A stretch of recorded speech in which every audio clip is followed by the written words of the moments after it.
you can splurge on the Magic Keyboard, but we've already sold one kidney for the iPad, okay? I have used my iPad Pro for about half a year now, and I use it every single day. But the iPad is very expensive if you're a student. So in this video, we're gonna look past all the aesthetics and be brutally honest in talking about all the pros and cons of using an iPad or iPad Pro in college. Before we continue, I'd like to say that we have a sponsor for this video. If you are not an SPM student, please skip to this time. But if you are an SPM student, listen up. EDUKAJI is offering an amazing 5-month program for SPM students sitting for the new KSM syllabus. You'll be receiving live interactive Zoom classes taught by experienced teachers that have been very accurate in predicting topics that came up for previous SPM papers. If that's literally not convincing enough, you'll also be receiving notes for every single subject and so much more.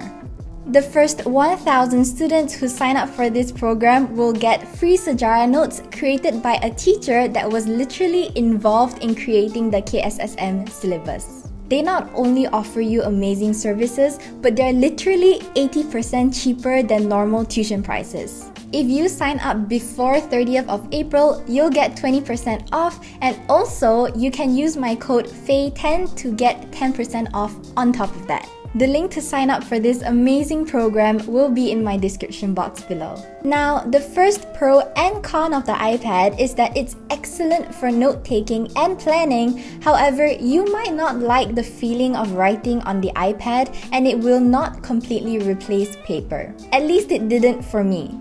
Personally, the iPad Pro has been an absolute game changer for note-taking.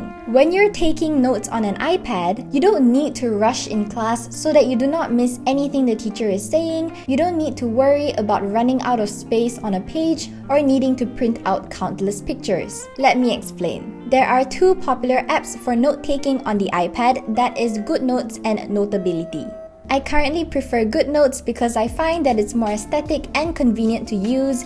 You can change between colors and sizes of the pens and highlighters more easily than Notability. However, when in-person classes resume, I will definitely be using Notability more often because it has this incredible feature that allows you to record audio while writing your notes so that you won't miss anything your lecturer says. Subscribe!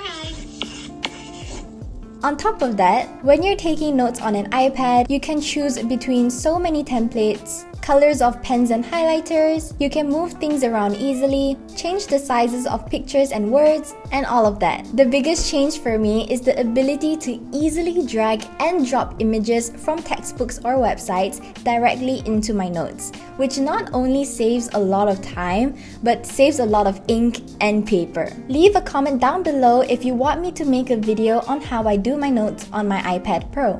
So we've established the fact that the iPad Pro or iPad is amazing for note-taking, but you might not like it. Firstly, it took me almost a week to get used to writing on an iPad. Unless you get a screen protector that feels like paper when you write on it, the iPad sort of has this odd, uncomfortable, slippery feeling when you write on it. But the thing is, not only does the paper screen protector usually cost more than normal screen protectors, but your Apple Pen tip will also wear down as you write on it, so you need to get it replaced every so often, which will add to your cost, and the iPad is already very expensive. I will be talking about how much it actually takes to own an iPad later on in the video, so stay tuned for that because it will shock you.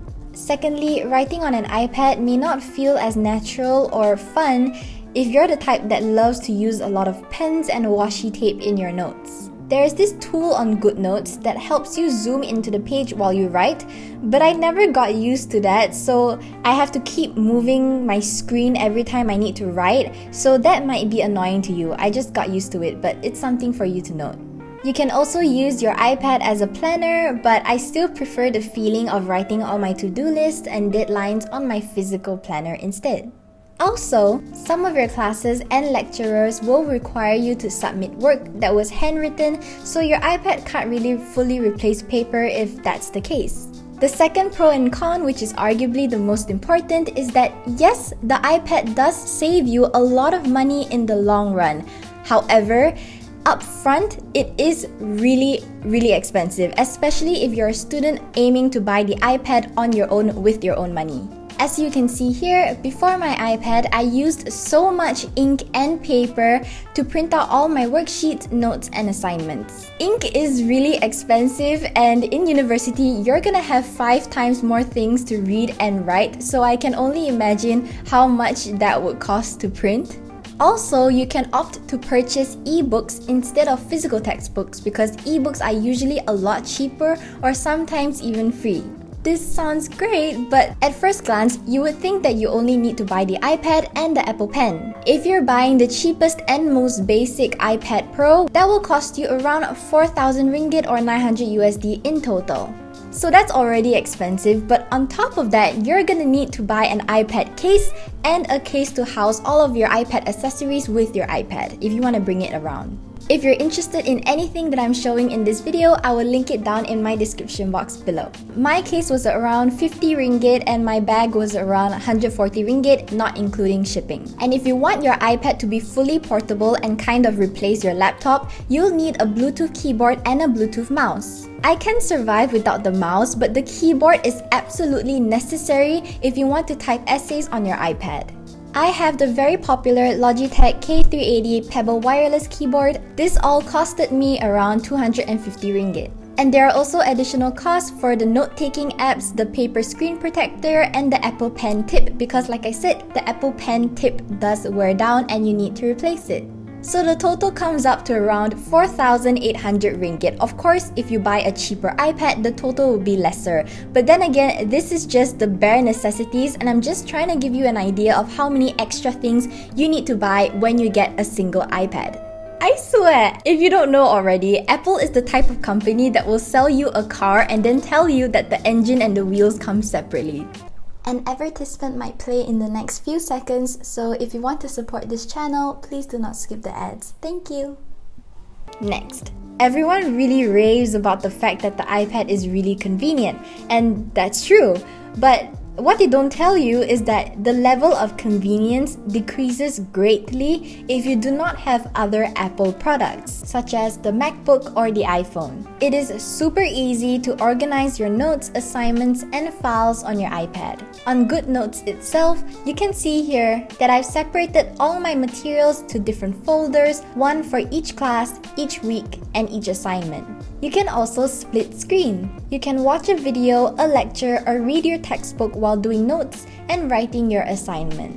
Also, instead of having to print out all your worksheets and then scan them when you want to pass them up, you can just annotate them straight away on your iPad and then export it. No hassle. However, I do find that the level of convenience decreases greatly when you don't have a MacBook or an iPhone. You see, most of the time, I read my textbooks and watch my lectures on my laptop because looking down all the time hurts my neck, and more importantly, some platforms don't work well on your iPad. This means I have to screenshot on my laptop every single time I want to add a picture or a lecture slide into my notes. Transferring pictures, documents, slides, or anything from a MacBook to an iPad is super easy because of AirDrop. But if you don't have a MacBook or an iPad, you're gonna have to email the document or pictures to yourself first before adding them to your iPad. This is something that I've noticed because I take subjects like biology and chemistry that uses a lot of photos. The next pro and con of the iPad is that yes, your iPad can do almost anything, but it will never fully replace a laptop.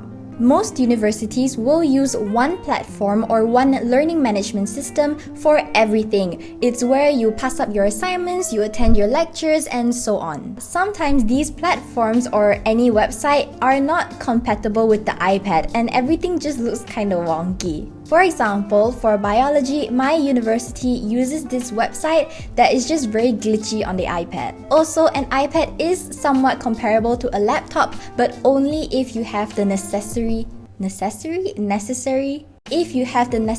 accessories. If you don't have a Bluetooth keyboard, you can't type essays on your iPad. And if you don't have a Bluetooth mouse, it's really hard to navigate through websites. You can splurge on the Magic Keyboard, but we've already sold one kidney for the iPad, okay? And for that price, you should just invest in a really good laptop. If you do not have a laptop but you really want the iPad, I suggest that you invest in a 2-in-1 laptop. I'm a tech and gadget noob, so I'm sorry if I get any terminology wrong, but it's just basically one of those laptops that allows you to flip over the laptop and it turns into a tablet, or the kind that allows you to detach the screen. Please do your research before buying anything, but the advantage with these is that they come in a lot of affordable options. And you don't have to sell both kidneys to afford one. You can have the best of both worlds where you get the function of a laptop and the convenience of an iPad. In conclusion, if you already have a laptop and you can afford an iPad, then definitely get one. You're gonna love it so much. We've come to the end of the video. If you've made it this far, comment down below an Apple emoji and I'll be sure to reply you. To all my Muslim followers, semoga Ramadan kali ini memberikan kedamaian dan keberkatan buat rakan dan seisi keluarga. Be sure to like this video, subscribe so that you do not miss out on more productivity and study tips. Also, turn on your notifications and set it to all so that you do not miss out on any future uploads. Thank you for 60,000 subscribers and I'll see you in my next video. Bye bye!